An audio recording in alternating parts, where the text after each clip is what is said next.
السلام علیکم ورحمۃ اللہ وبرکاتہ۔ میں حافظ محمد عابد۔ ہمارے یوٹیوب کو سبسکرائب کریں، اور الحمدللہ ہم آج حضور کی شان میں شاعری پیش کرنی ہے، اشعار پیش کرنے ہیں۔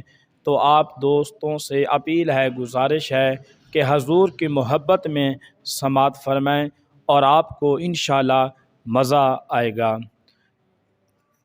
ہم چاند پر قدم رکھنے والوں کو کیوں مانیں؟ ہم تو ان کی امت میں سے ہیں جنہوں نے زمین پر رہ کر چاند کے 2 ٹکڑے کیے۔ خدا کی رحمت میں کہا تھک چکا ہوں، جواب آیا خدا کی رحمت سے نا امید نہ ہو۔ تو حضور کی محبت میں، حضور کی شان میں شاعر سنیں۔ ہاں بیٹا۔ حضور کی شان میں ایک شعر۔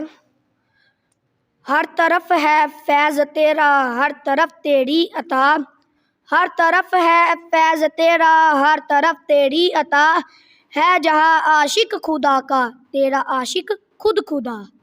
سبحان اللہ۔ سر ہو سجدے میں دل میں دغا بازی، سر ہو سجدے میں دل میں دغا بازی، ایسے سجدے سے بھلا کیسے خدا راضی۔ سبحان اللہ۔ رب سے جب مانگو رب کو مانگو، رب تمہارا ہے تو سب تمہارا ہے۔ سبحان اللہ۔ پھر یہ رب سے مانگو رب کو مانگو، رب تمہارا ہے تو سب تمہارا ہے۔ سبحان اللہ۔ کتابوں میں جو افضل ہے اسے قرآن کہتے ہیں، کتابوں میں جو افضل ہے اسے قرآن کہتے ہیں، اسے جس نے اتارا اسے رحمان کہتے ہیں، اسے جس نے اتارا اسے رحمان کہتے ہیں۔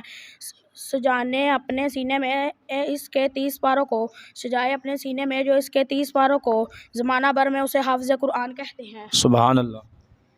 عشق مصطفیٰ جن کے سینے میں ہے، وہ جہاں بھی ہے مدینے میں ہے۔ سبحان اللہ۔ نماز چہرے کا نور ہے اور قرآن دل کا سکون ہے، وضو سے شکل، قرآن سے عقل اور نماز سے نسل پاک ہوتی ہے۔ سبحان۔ خدا اپنی الفت میں صادق بنا دے، مجھے مصطفیٰ کا تو عاشق بنا دے۔ سبحان اللہ۔ اندھیری قبر کو خود روشن کرنے کی تیاری کر اقبال، آج زندہ روح سے کوئی وفا نہیں کرتا، کل مٹی کے ڈھیر پر دعا کون کرے گا۔ سبحان اللہ۔ قبر کا خوف نہ رکھنا اے دل، قبر کا خوف نہ رکھنا اے دل، وہاں سرکار دو عالم کی زیارت ہوگی۔ سبحان اللہ۔ ماشاءاللہ بچوں نے کمال کر دیا حضور کی شان میں اشعار پڑھ کے۔ تو آپ دوستوں سے گزارش ہے کہ اس ویڈیو کو جتنا بھی ہو سکے دوستوں کے ساتھ شیئر ضرور کیجئے، اور ہمارے چینل کو سبسکرائب ضرور کریں۔ جزاک اللہ۔